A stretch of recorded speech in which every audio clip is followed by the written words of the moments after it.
Hello guys, this is Joseph Ugo, And this is Ugo Ndwagoba. and today we're going to be talking about our next topic for today. Absolutely, and it's going to be very impactful. Stay tuned.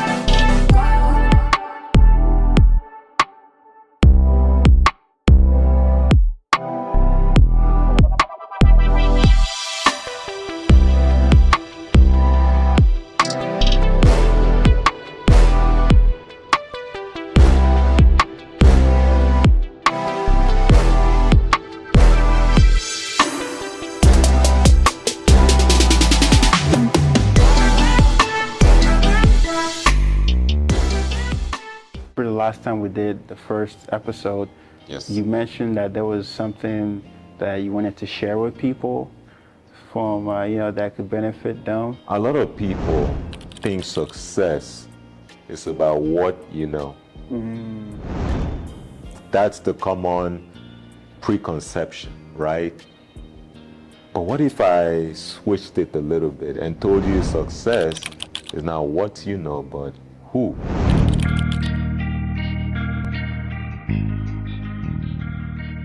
You know what? It's interesting you say that it's about who you know, right? So that are you saying that the people that you surround yourself with can impact you in your journey of success? Massively. That is the most important aspect actually to success that a lot of people don't know. Because the people you surround yourself with are like actually what you're going to be. And a lot of people do not think that way. For example, if you surround yourself with people that are always down on themselves, they're not trying to do anything, they party all the time, no goals, what do you think your life would look like? More or less the same. But when you surround yourself with go-getters, people that are ambitious, looking for solutions, because what I've noticed about human beings is we have the ability to be widely successful beyond our imagination, and we can also be very, very bad. We're like extremes. There's really no middle ground. Once you attain success, you keep building and building and building, and it's the other way around. Once you have a downward spiral, things work in hand to help you up, and things work in hand to bring you down. So you have to just pick a path, and that's one thing that people don't understand. Are you saying that people can't just ride the fence in the game of success? You have to lean one way or the other? Is that what I'm hearing? Yeah, you have to go all in and choose which way. You cannot hedge your bets, be comfortable. If you want to be successful, you really have to align that, and you're going to attain a lot of success.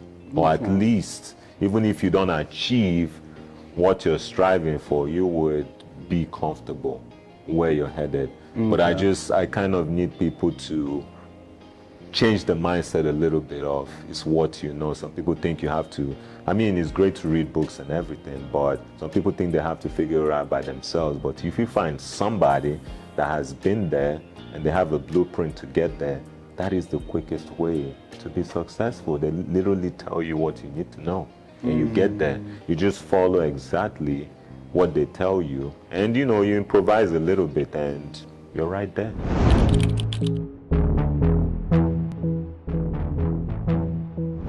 Okay, so now that so let's say an individual has understood that that's the mindset that they need, right, for success. Now, how they now discover that secret sauce that you wanted to talk about? It's not about how much money you make anymore. The secret of success is what you do with that money. So when you say is what you do with the money, are you referring to educational side of things? Because I know there are people who invest in courses and more trainings to improve their skills. Or are you talking about in terms of people just making an investment into like, the stock market or crypto, like buying properties? Like, what are you referring to in this scenario? The skill is necessary to generate income initially, but with that income, you need to be able to do something. I give you an example. Michael Jordan was the best basketball player of his time, Yeah. right?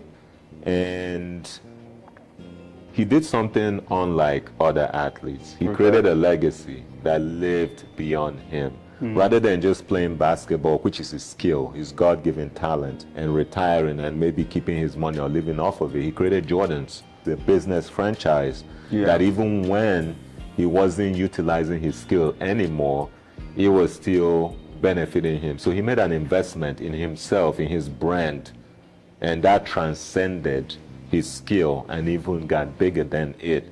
So that is one case of example I can give you. Skill is how you start. Jordan started with his skill in basketball. That's how he was able to make income. But he went beyond that to invest in his business, in his brand. Everyone needs to start with that skill and then either invest in their own business or invest in other people's business they believe would be successful, or assets that will generate more income. That is one of the secrets that everyone needs to abide by.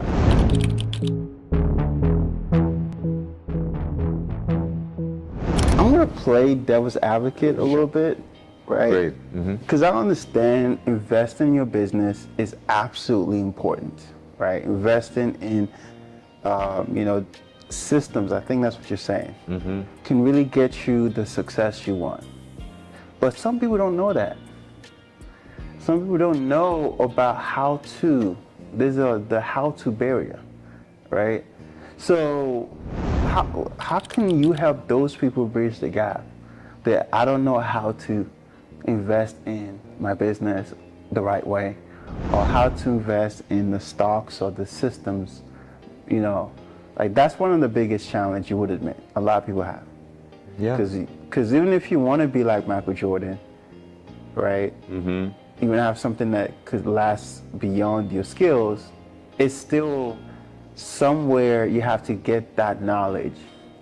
So what would you say to someone like that then? Because I'm trying to make sure that people can follow you in this scenario, because they might be lost somewhere. In your circle, while you're skilled, if you don't know how to start your business brand or how to invest in index stocks and real estate, you need to find someone that does, and you need to lean into their knowledge, because you're not going to know everything. But that's where the who comes. If you want to spend like massive amount of time reading about how to build a brand, invest in stocks, a lot of time might pass. Yeah. But if you find somebody that's successful at it, and I bet you that if you've solved the skill problem and you've managed to be looking at different people, you could probably lean on somebody that's an expert. For example, because we're experts in finances and helping people invest and things like that, not only are we doing a lot of marketing, but some people also reach out to us because they're able to see our content. Things like this is really hard to reach to people, and all you have to decide is, does this person have very strong integrity, and can I trust them? And then from there you can start to build knowledge.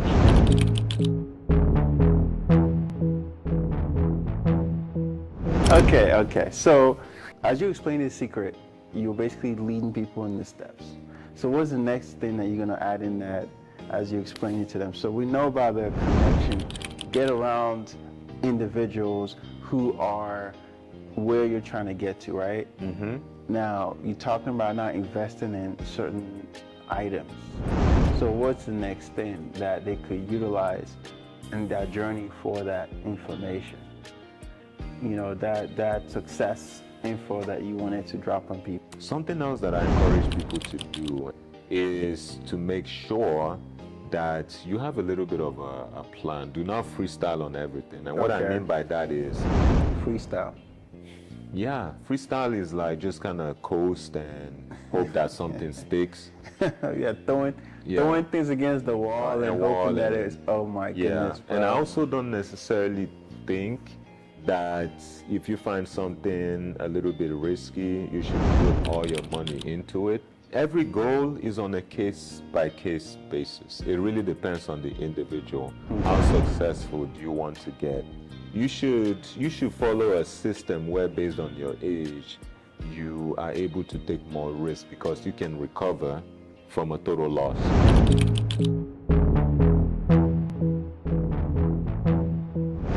So risk itself, and that, I don't understand what you're saying. Risk is subjective to different people, though. Yes. Because some people may have to gain the confidence in one thing, and that thing will cause them to take a big risk.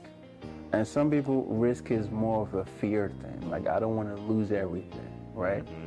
But do you believe that people need a little bit of like a mixture of both? Like, yes, you're excited, but just in case if it doesn't work.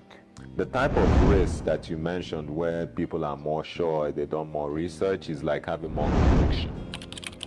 Because you feel like you've done enough research to back it up. I do think that you can go heavier when you have more conviction. But conviction is not enough, though. Like, so the biggest thing that a lot of people struggle with when it comes to the right things to invest in, or the right things to put for themselves in that journey of success, has a lot to do with that self, right? There's a self-deprecation in a lot of people's mindset. They want to see themselves too low, or they might be too confident in themselves and see themselves too high, right? So if you're investing in something, I think you need a little bit of an in-between. But you know, you're not too confident in it, but you're not too you're not on the other end where you're not as confident. Yeah. Like a good balance. A good balance is it's very clear. If you've taken a history of, let's say, the stock market since 1929, and you see the chart has constantly gone up, and there's a few blips, you know, when it went down for 2 years, 3 years, it's fair to say that if you're 20 and you invest in the stock market, that by the time you need the money at some point, potentially, you would be okay. Okay. Because even if you have some downside, you would have enough time to recover. So you can make a plan, a long-term plan, investing in the safer assets and put your chips in. Now, on the other hand, if you told me that, you know, you're 20 and you want to invest in Shiba Inu or a meme coin, oh my God, and you feel like, you know, in 100 years that thing will have enough time, then you're taking an extraordinary amount of risk.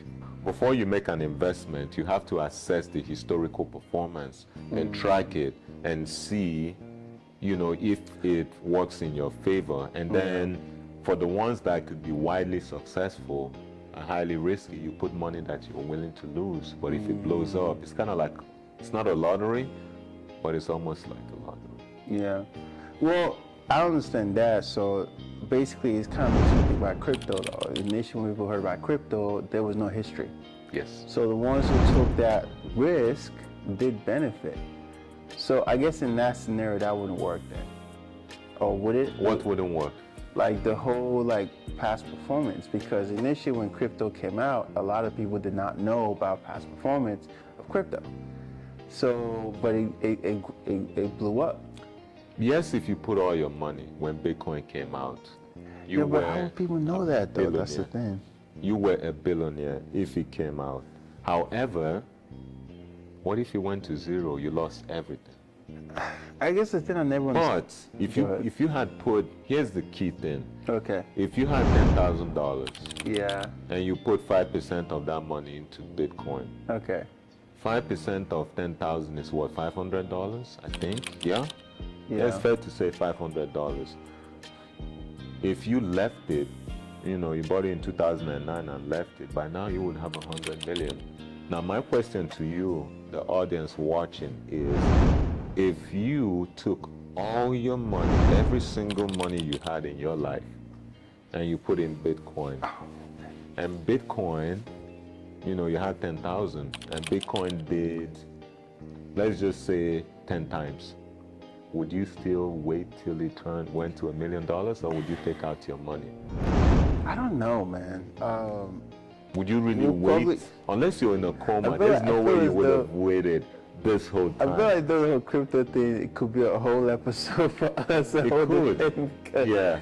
Because But the- this, yeah, it's crazy. But what I'm trying to tell you is, if you do portfolio sizing and invest money you're willing to lose, you can really let that money ride, and you might end up making more money than if you put your whole money. Because if you put your whole money, you would not sleep at night, and eventually you would cash it out a lot quicker than someone that put 5%, because that 5% can just grow and grow and grow and grow and grow and grow way more. So with that little money you put in, you can get more return on your investment opposed to putting in all that money. Because if you put in all that money, the mindset, the psychology, it's not going to let you wait till the thing materializes.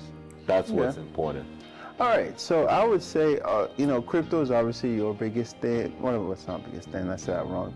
Crypto is one of the things that you obviously know a lot more about, and I feel as though if we start talking about that rabbit hole, we would spend so much time on it. Yeah, and 5 years, that's what we spent. so much.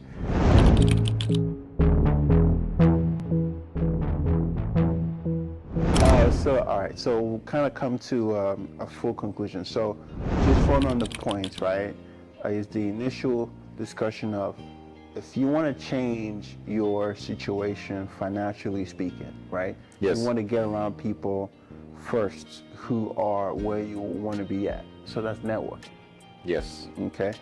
Then from that networking, you want to start learning what they're doing so that you could start investing your money into those things, right? Yes. Instead of just blowing your money, it's just spending your money, right? Yes. Yes. And then the stuff that you're investing in can now help you elevate, right? Like you mentioned, invest in the stock market, crypto, all these different tools that helps people, right? Yes. So to tie all together, let's say someone is finally making that money, right?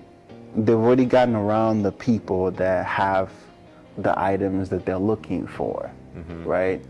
How can they now stay successful? Because getting successful is one thing, but how can they now stay successful so that every effort they've made prior to that, is not a waste? Yeah, I would say the best way to stay successful, to get successful and stay successful, is to always have new goals and keep staying hungry. Never get complacent. Never stop doing the things that got you to where you were. Because the very second you stop doing it, you start to go backwards slowly. You don't notice it until one day you just realize that things have gone really bad. Okay. It's almost like jumping out of a plane. It's like the drop So is very steep. So rinse and repeat? Rinse and repeat, and doing more of what helped you get to your success, and elevating, increasing your circles as you learn more as well, and just doing a lot of self-improvement and getting better on everything. You always have to stay sharp. You always have to know that money is fickle. It runs very quickly, just the same way it came. You just have to be very smart with everything that you do as well. Yeah, I've heard the statement about money runs from those who chase it and runs to those who don't chase it. So if you systemize the way you make money, money will come to you for shelter. Have you heard about that saying before? That statement is absolutely correct. The people that have the right systems to capture money, it's kind of like a fishing net, right? Yeah. They always attract money, and the ones that are constantly chasing and doing several things and being just money focused, Yeah. they never really make it. So it's like they cast a bait that just pulls money into their Absolutely. life. And then the same money never sleeps. It never sleeps.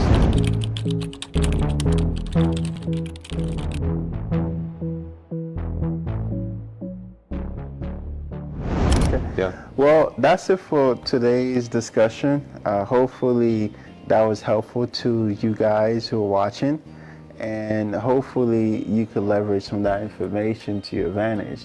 Absolutely. But just to kind of sweeten the pot a little bit for people, what are some things you think people should kind of either ask about in the comment section, or what do you think they should communicate about that for their needs when it comes to the people they should hang out with, when it comes to the things that you invest in? What are some suggestions you would give them? I would say write down what success, start by writing down what success means to you. Okay. You know, write it down in a place that you can see it every day, and write down someone you feel is living exactly the life that you want to be living, and learn about what they do, and then ask questions to us about how you can get to where that person is and why you want to be where that person is. What does that give you? Does that help you, give you time freedom, time to spend with your family? What is your why? You have to really, really define your why, because your why is what helps you move mountains. Okay. All right. Well, that's it for today, guys. We'll definitely go ahead and wrap it up. And I will, like, share, comment, subscribe, and support the channel. And we look forward to seeing you in the next episode.